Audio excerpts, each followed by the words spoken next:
जुड़ने के लिए बहुत-बहुत धन्यवाद। और सबसे पहले बहुत-बहुत बधाई हो जेएनयू एमए पॉलिटिकल साइंस का entrance exam thank you sir.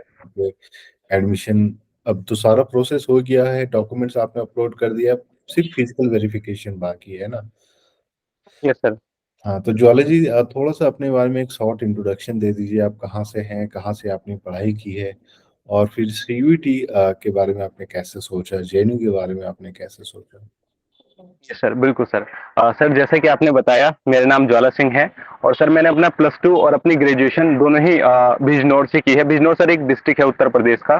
तो सर अगर मैं इस एग्जाम के बारे में थोड़ा सा बताना चाहूँ, तो सर जो मैंने मैंने अपना ट्वेल्थ क्लास की, जो मैंने अपना प्लस टू किया वो पीसीएम से किया।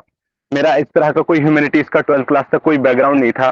लेकिन चूंकि ट्वेल्थ क्लास में I was thinking about civil service examination, that's why some people suggested to me that you switch your medium from science to art, और you can say like humanities background. तो इसलिए sir मैंने B as a graduation में किया sir. उसमें political science fortunately एक subject मेरे पास था। इसलिए सर इस एग्जाम को देने से पहले पूरे सब्जेक्ट की एक मोटी मोटी आउटलाइन मेरे दिमाग में थी कि हमें इस सब्जेक्ट में क्या क्या पढ़ना है। धीरे धीरे जब मैंने बीए प्रोग्राम में इनरोलमेंट किया, तो पॉलिटिकल साइंस के अतिरिक्त मेरे पास इकोनॉमिक्स, जनरल इंग्लिश और ज्योग्राफी जैसे भी सब्जेक्ट थे। लेकिन सर जब मैंने पॉलिटिकल साइंस को, और मेनली पॉलिटिकल साइंस में वेस्टर्न पॉलिटिकल थॉट को पढ़ा, तो सर थोड़ा सा इसमें इंटरेस्ट आने लगा। फर्दर मैंने इस पर जब थोड़ा सा रिसर्च किया, तो बाद में पता चला कि पॉलिटिकल साइंस अपने आप में एक बहुत ज्यादा वाइड स्कोप सर्व करता है अपॉर्चुनिटीज का। तो सर फर्दर और ज्यादा सर्च करने पे मुझे पता चला कि जो जेएनयू है वो एक बेस्ट यूनिवर्सिटी है इस कोर्स के लिए।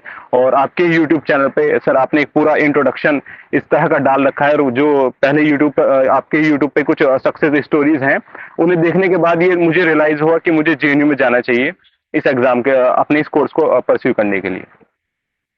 तो ये आपने अपना प्रिपरेशन कब स्टार्ट किया?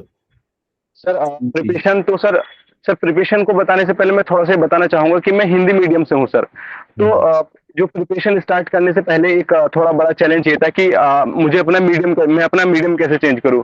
क्योंकि सर जो सीयूटी का एग्जाम है भले ही वो हिंदी में होता हो, लेकिन after coming JNU you have to learn how to speak and how to write and how to learn in English. तो सर एक बड़ा चैलेंज ये था कि किस तरह से मैं अपना मीडियम चेंज करूँ हिंदी से इंग्लिश में। तो सर कुछ टॉपर्स बोलते भी हैं कि उन्हें इस एग्जाम को क्रैक करने में लगभग 3 से 4 महीने लगे। लेकिन सर चूंकि मुझे मीडियम चेंज करना था, इसलिए मुझे थोड़ा सा ज्यादा टाइम लगा, लगभग 7 से 8 महीने मुझे इस एग्जाम में लगे। लेकिन सर जो एक फुल फ्लेजेड जो मैंने अपनी तैयारी स्टार्ट की, वो लगभग सर एंड ऑफ दिसंबर से अपनी तैयारी मैंने स्टार्ट की इस एग्जाम के लिए। तो आपने एग्जाम का जो ऑप्शन था वो हिंदी मीडियम में दिया था या इंग्लिश मीडियम में दिया था?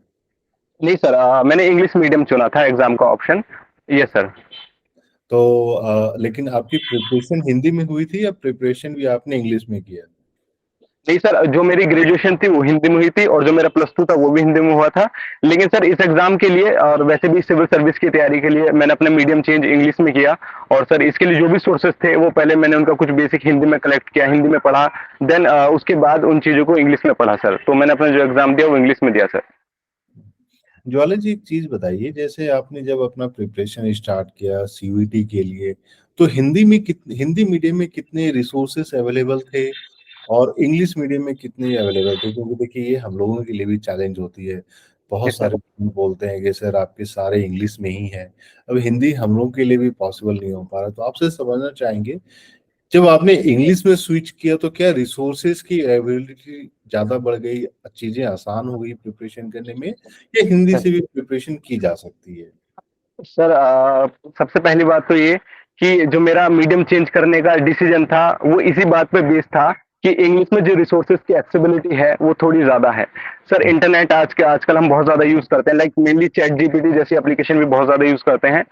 इंग्लिश मीडियम में सर पूरा एक यू कैन से लाइक एक पूरा खजाना अवेलेबल है, बहुत सारे ऑथेंटिक आर्टिकल अवेलेबल हैं इंग्लिश मीडियम में। लेकिन सर हिंदी मीडियम में हमें वैसे कुछ ज्यादा वेबसाइट देखने को नहीं मिलती। ऑन दी अदर हैंड अगर कुछ बुक की बात करें, तो सर बुक्स भी कुछ मतलब ठीक है, और जो बच्चे क्लियर करते भी हैं।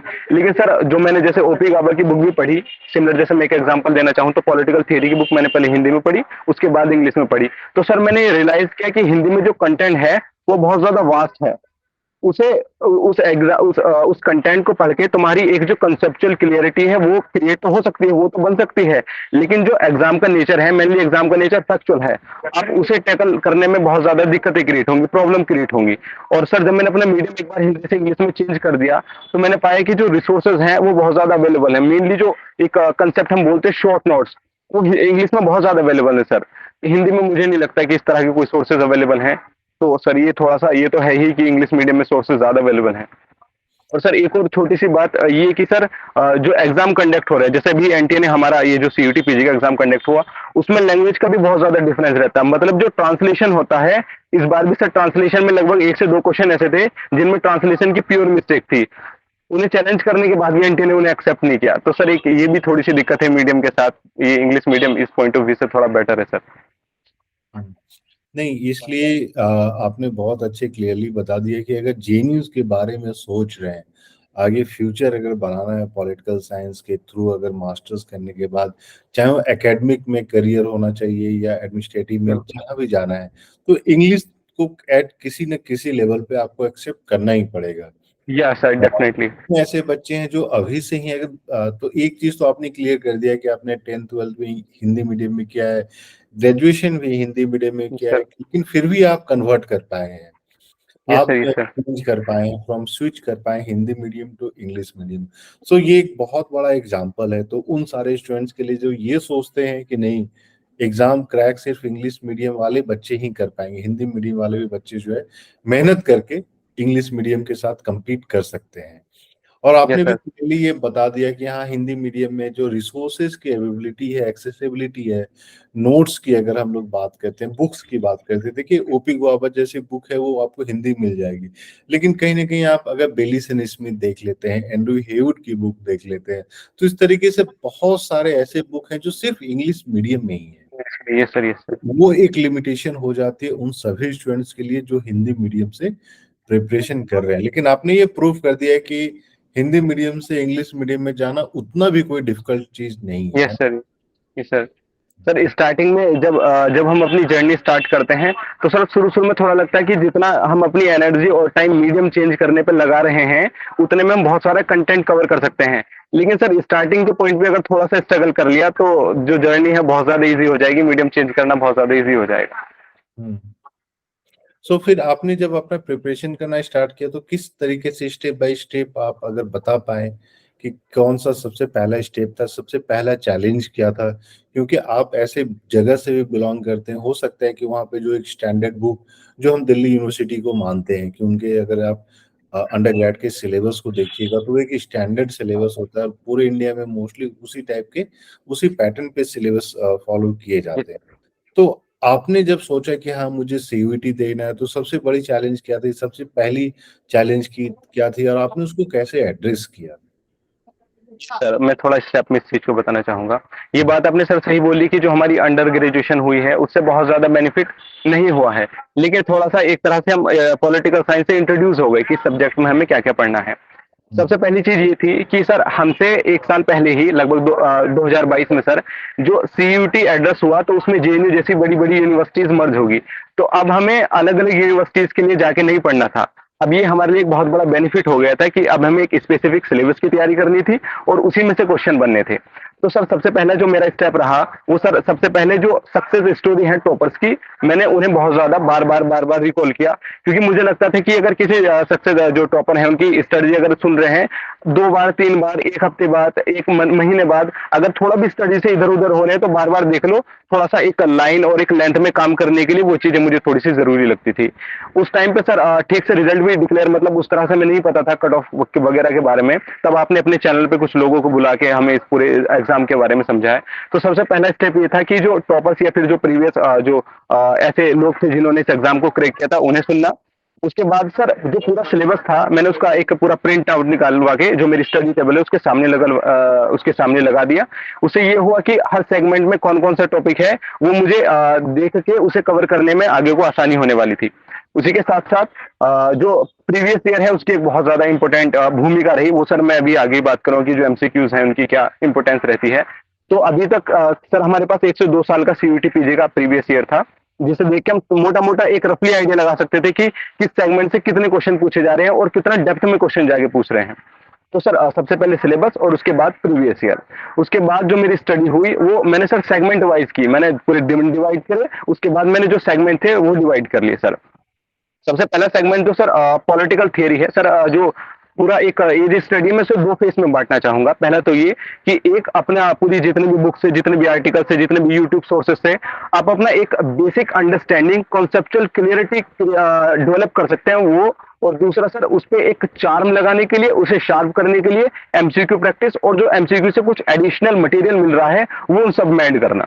तो सबसे पहले सर पॉलिटिकल थियरी के लिए, जैसे मैंने आपको बताया सर, मैंने ओपी गाबा की बुक पढ़ी थी, और उस बुक को पढ़ते समय अगर सर कुछ दिक्कत आ रही थी तो सर मैंने जो यूट्यूब पे कुछ वीडियोस, लेक्चर वगैरह देख लिए, ये सब या फिर कुछ आर्टिकल देख लिया जो थोड़ा इजी लैंग्वेज में लिखा हुआ था, उन सब की मदद से सर मैंने ओपी गाबा पढ़ ली, पहली रीडिंग ली, दूसरी रीडिंग ली, फिर हाईलाइट करके इस तरह से ओपी गाबा पॉलिटिकल थ्योरी के लिए।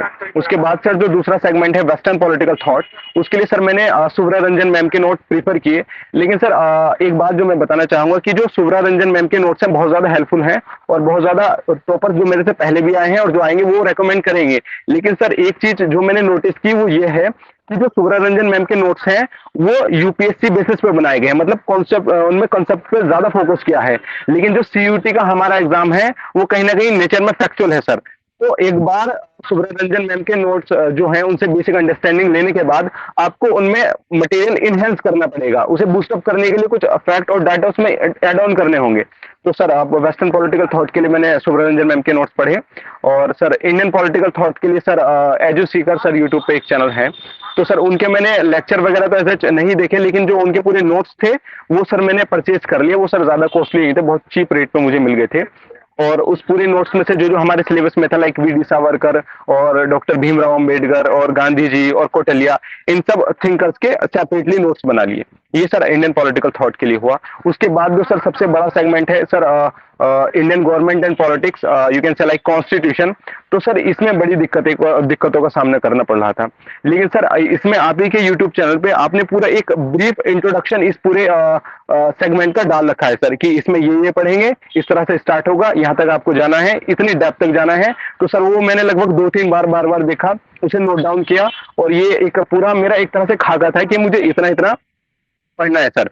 उसके बाद सर कुछ जैसे लोगों ने मुझे बताया कि हम लक्ष्मीकांत आप पढ़ सकते हो, लेकिन सर वो मुझे बहुत ज्यादा बल्कि मटेरियल लगा, और मुझे लगा कि ये सीयूटी पीजी के लिए बहुत ज्यादा बल्कि है।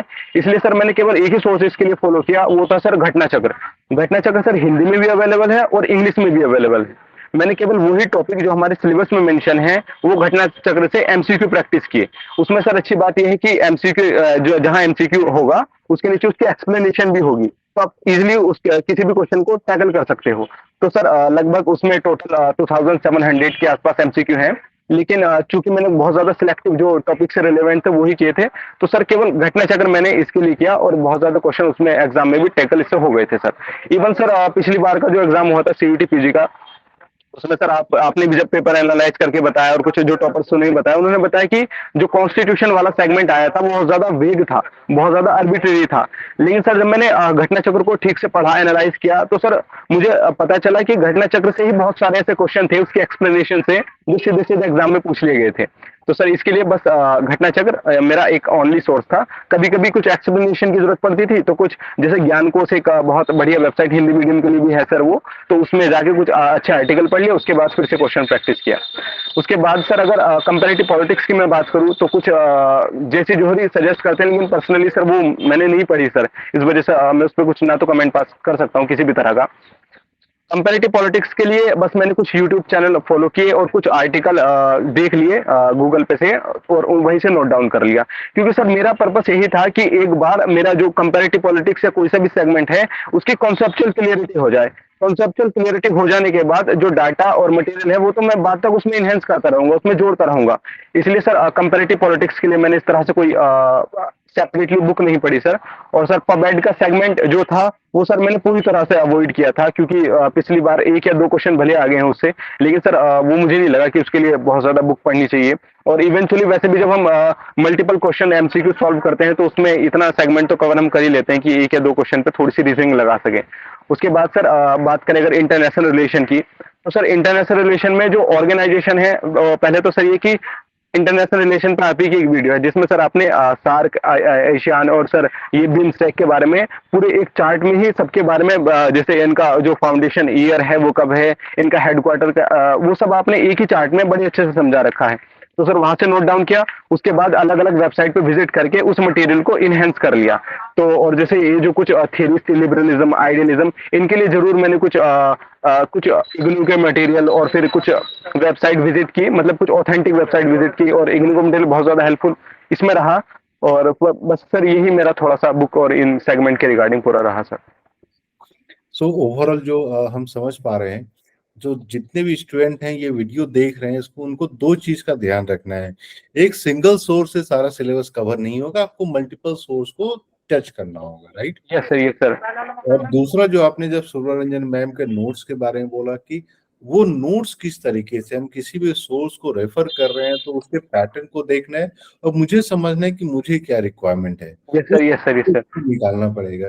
और देखिए, जैसे आपने सुब्रा रंजन मैम के नोट्स के बारे में बोला, ये हम लोग ना हर एक साल बोल रहे हैं। बहुत सारे लोगों को लगता है कि जस्ट बिकॉज कि हम यूपीएससी का एग्जाम का प्रिपरेशन कर रहे हैं तो मेरा सीयूटी भी हो जाएगा, जबकि ऐसा नहीं होता है। क्योंकि सीयूटी में जो क्वेश्चंस पूछने का तरीका है, जैसे बुक्स एंड ऑथर्स है, अब सर, ये सुब्रा रंजन मैम के नोट्स में आपको बुक्स एंड ऑथर्स नहीं मिलेंगे। नहीं सर, यस सर, तो यस सर। वो चीज हमें समझना है कि वो मेंस के लिए बना गया है। हाँ, ये है कि अगर मुझे पता करना है कि अगर पॉलिटिकल थ्योरी में स्टेट के बारे में क्या चीज है, तो वो नोट्स मुझे बहुत, यस सर, यस सर। लेकिन उसके थ्रू भी जो भी वहां पे कॉन्सेप्ट मिलता है, कॉन्सेप्ट को लेकर फैक्ट्स इंपॉर्टेंट हो जाता है। अगर स्टेट के अलग थ्योरीज ऑफ स्टेट है, तो वो थ्योरीज किसके द्वारा दी गई है, क्या क्या स्टेटमेंट दिया गया है उन थ्योरीज को लेकर, किस पर्सपेक्टिव में बोला गया है, ये सारा चीज इंपॉर्टेंट हो जाता है, राइट। सर, यस सर, ये और जरूरी है सर। आपने जो क्लियरली पॉइंट आउट किया कि हम जब भी किसी भी टॉपिक को पढ़ रहे हैं तो उसके साथ एमसीक्यू लगाना बहुत ज्यादा जरूरी है, यस सर। कि हम लोग समझ पाए, अपने अपने प्रिपरेशन को इवेलुएट कर पाए। और जो आपने बात बताई, ये हम लोगों ने देखा है कि बहुत सारे स्टूडेंट के प्रिपरेशन में ये मिसिंग होती है। वो एक ही सोर्स को बार बार कवर अप करते चले जाते हैं। अब देखिए, होता है क्या कि पोस्ट ग्रेजुएट एंट्रेंस एग्जाम का जितना भी क्वेश्चन पेपर सेट होता है, वो पोस्ट ग्रेजुएट के प्रोफेसर ही करते हैं। तो यस सर। उनका स्टैंडर्ड कुछ ऊपर रहेगा। वो किसी नोट से तो क्वेश्चन बना नहीं रहे हैं, उनके अपने कॉन्सेप्ट होते हैं, उनका अपना कवरेज ऑफ टॉपिक्स होता है, तो वो वहां से बनाते हैं। तो जरूरी है कि हम भी उस लेवल पे जाके अपना प्रिपरेशन करें। Sir, yes sir, yes sir. और क्या आपको लगता है कि और इन टर्म्स ऑफ अगर हम लोग सजेशंस की बात करें, जो आने वाले टाइम में जो स्टूडेंट के, एक तो चीज जो ज्वाला जी, मुझे आपसे एक हेल्प की रिक्वायरमेंट होगी। जो हिंदी मीडियम के स्टूडेंट्स के लिए हम और आप मिलके क्या कर सकते हैं, वो मैं आपसे बाद में बात कर लूंगा, जब आपका जेएनयू का यस पूरा सर, श्योर सर। कंप्लीट हो जाएगा। क्योंकि वहाँ कहीं ना कहीं देखिए बहुत ज्यादा एक लिमिटेशंस हो जाती है। मैं आपको बताऊं, कल भी एक कॉल आया था, आज भी एक लड़की का कॉल आया था। अब मैं जिस डिस्ट्रिक्ट से बिलोंग करता हूँ, झारखंड में बहुत ही पिछड़ा डिस्ट्रिक्ट है। अब वहां से कॉल आया, अब उनका कहना था कि सर मुझे तो इंग्लिश आती नहीं है। अब देखिए, कहीं ना कहीं किसी न किसी तरीके से मेहनत करके हम लोग इंग्लिश मीडियम में आ गए, ग्रेजुएशन में, एमए में, तो वो कहीं ना कहीं एक प्रिविलेज के टर्म में थोड़ा सी आसानी हो गई। लेकिन यस अब सर, यस सर। ये आ रहा था कि सर आप अपने ही जिले के बच्चों के लिए कुछ नहीं कर रहे हैं, तो एक दुख भी था, यस और एक सर, कहीं ग्लानि की भी बात हो रही थी कि रियलिटी में हम कुछ नहीं कर पा रहे, तो उसमें भी आपकी थोड़ी सी हेल्प चाहेंगे। बिल्कुल ठीक है, सर, बिल्कुल।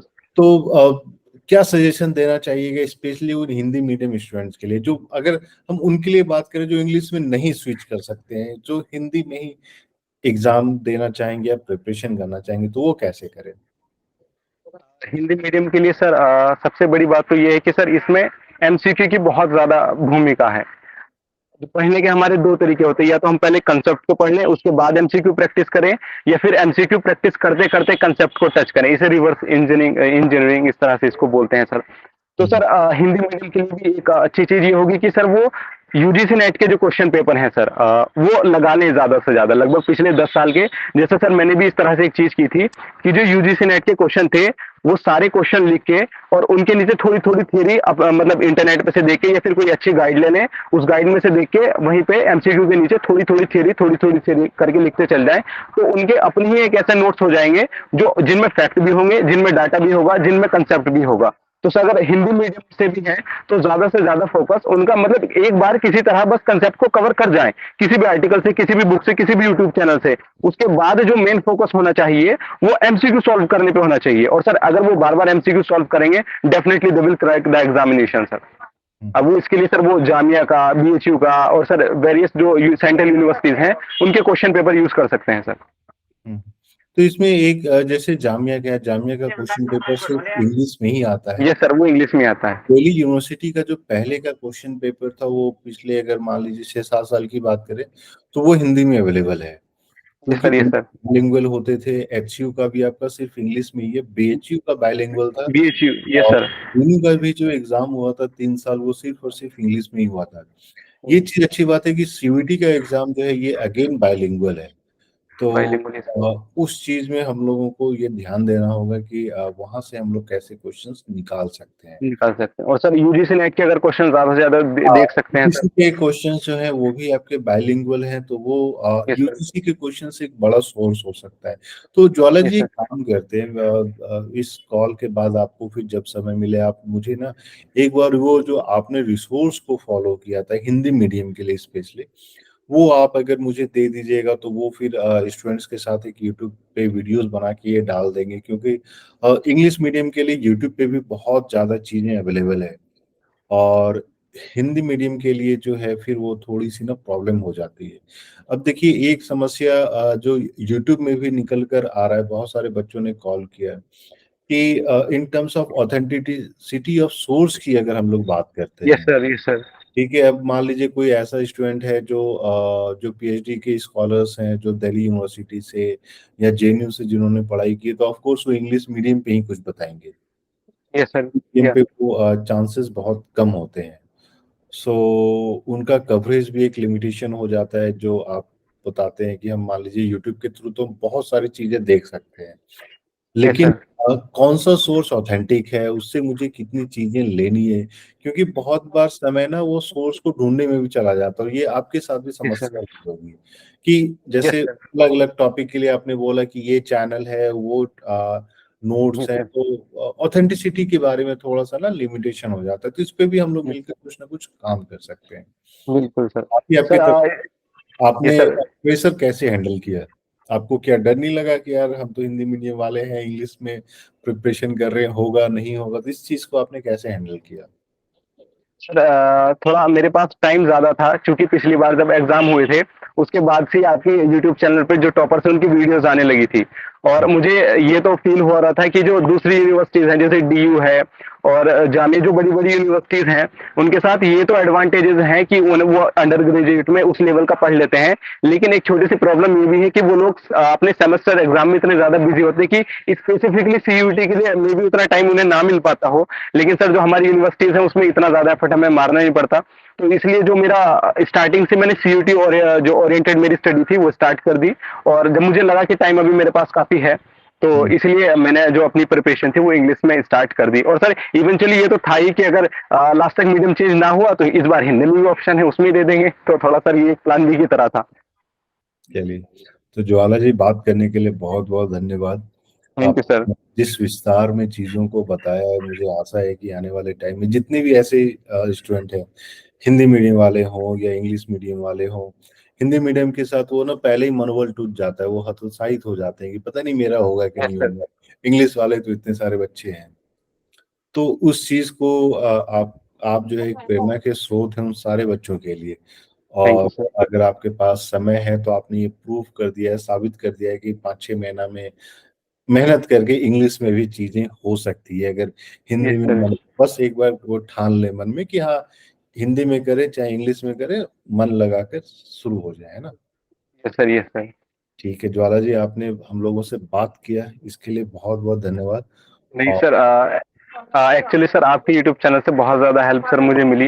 इस एग्ज़ाम के बारे में जब मुझे कुछ भी नहीं पता था, तब आपकी यूट्यूब वीडियो देख के, आपके एनालिसिस से मुझे चीज़ें समझ में आई कि किस तरह से क्या करना है। तो सर थैंकफुल सर मैं आपके लिए हूँ सर। चलिए ज्वाला जी, आपने देखा, और उसके लिए बहुत बहुत धन्यवाद। और इससे आपको जो भी सीख मिली, अब मैं उम्मीद करता हूँ कि आने वाले टाइम में आपके भी वीडियोस के थ्रू जो है अब बच्चे आपसे सीखेंगे। सो समय देने के लिए बहुत बहुत धन्यवाद। ठीक है सर, थैंक यू सर।